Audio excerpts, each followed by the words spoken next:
Alam niyo bang pwede makapag-transfer ng photos and videos mula sa iPhone ninyo papunta sa SSD or kung meron kayong hard drive, pwede nyo rin i-transfer papunta sa hard drive ninyo. Yes guys, tama-tama yung narinig nyo. Pwede nyo i-transfer yung mga photos and videos na nandito sa iPhone ninyo papunta dito sa hard drive or sa SSD ninyo. Alam nyo, sobrang tuwa ko talaga nung nalaman ko to kasi nga malaking tulong siya, especially sa content creator na kagaya ko. Kasi mostly sa ating mga content creator, hindi talaga enough kahit 256 gigabytes na storage. So ito guys, meron akong SSD dito na SanDisk, 1 terabyte to. So dito ko nalang tine-transfer yung mga videos and mga photos ko para hindi mabilis mapuno yung aking iPhone 15 Pro. So pakita ko siya sa inyo ng malapitan. Ayan siya. Ganyan ang itsura niya guys and ganito siya kanipis. Super nice na ito guys, especially on the go na person ka or mahilig ka mag-travel. Ayan, pwede mo siyang ilagay sa pocket mo. And actually guys, nagplan ako na maglalagay ako ng something na adhesive dito or yung mga mount na pwedeng malagay itong aking SSD. Kasi nga guys, pwede siyang gamitin while nag-shoot ka ng video. Pwede mong gamitin itong SSD na to pang record ng video, especially kapag nag-shoot ka gamit yung format ng ProRes solution or yung ProRes ng Apple. So dito sa camera settings ng iPhone 15 Pro, meron siyang tatlong ProRes encoding. Ito yung HDR, SDR, tsaka yung log. Saka ko na sasabihin sa inyo yung differences itong tatlong ProRes encoding ng ating iPhone. And ngayon guys is mag-focus muna tayo dito sa SSD na to. So guys, ang link pala na to guys is makikita niyo sa profile ko. Punta lang sa profile ko tapos i-click nyo lang yan. Ayan, yung link na yan. Makikita nyo dyan guys yung link na ito and makakabili kayo na ito. Just in case gusto nyo bumili ng additional storage para sa mga iPhones ninyo, sobrang laking tulong talaga na itong SanDisk SSD sa akin. And ayan nga, especially kung content creator ka, kung madalas kang nag-shoot gamit yung iPhone mo, sobrang laking help talaga na itong SSD na to. Pwede rin hard drive yung bilhin nyo guys, pero mas prefer ko to kasi manipis lang siya. And ayan.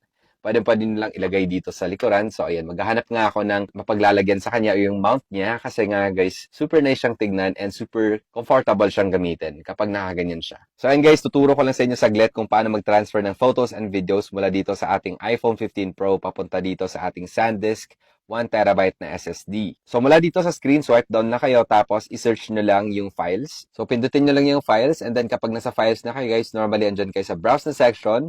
Hanapin nyo lang yung pangalan mismo ng SSD or ng hard drive niyo. So, for example, dito sa akin, Extreme SSD yung pangalan. Pindutin lang natin yan. And then, kapag maglalagay ka ng folder, kunwari, ayan, maglalagay ka ng bagong folder, pwede rin guys. So, like for example, wedding, no? Ayan, like for example, wedding photos or wedding videos nyo na gusto mo ilagay dyan. So, ayan, di ba, nakakreate ka na ng folder. Ngayon, ang gagawin natin, punta tayo sa gallery or sa photos natin or sa camera roll. So, like for example, ito yung mga photos or yung mga videos na gusto mong i-add doon sa ginawa mong folder. So, ayan, pagpalagay natin na select mo na lahat ng mga photos and videos na gusto mong i-transfer doon mismo sa SSD, pindutin mo lang itong nasa lower left corner dito, itong share. So, lalabasin guys, and then pindutin mo lang yung save to files. So, yung lalabas dyan sa save to files, pindutin mo ulit itong browse. So, of course, dito mo siya isa-save sa Extreme SSD. And then, piliin mo yung folder na ginawa mo kanina. And then, click save lang. O, diba? Voila. Ayan, guys. Masasave na yan siya. Ayun, tapos na. So, puntahan natin ulit yung files. And then, itong wedding na folder, which is empty kanina. O, ayan na siya, guys.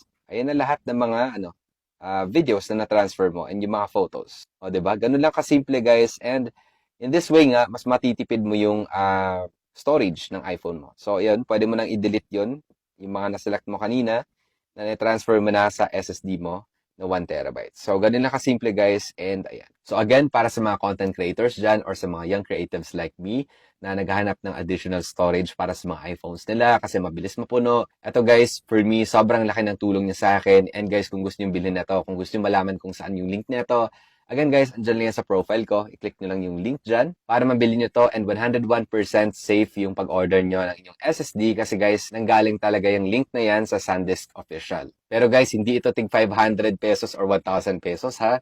Medyo pricey talaga to. Kasi nga guys, 1 terabyte na siya. And again guys, para lang to sa mga desidido talagang mag-invest para sa additional storage ng kanilang mga photos and videos kasi sobrang dami na. Ito guys, yung kailangan ninyo. So guys, thank you so much for watching. I hope na may natutunan kayo sa video natin today.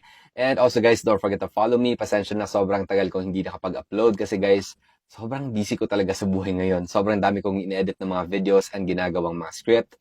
Kaya naman guys, hintayin tayo kayo sa mga susunod pa natin ng mga updates and see you guys on the next video. Goodbye guys and peace.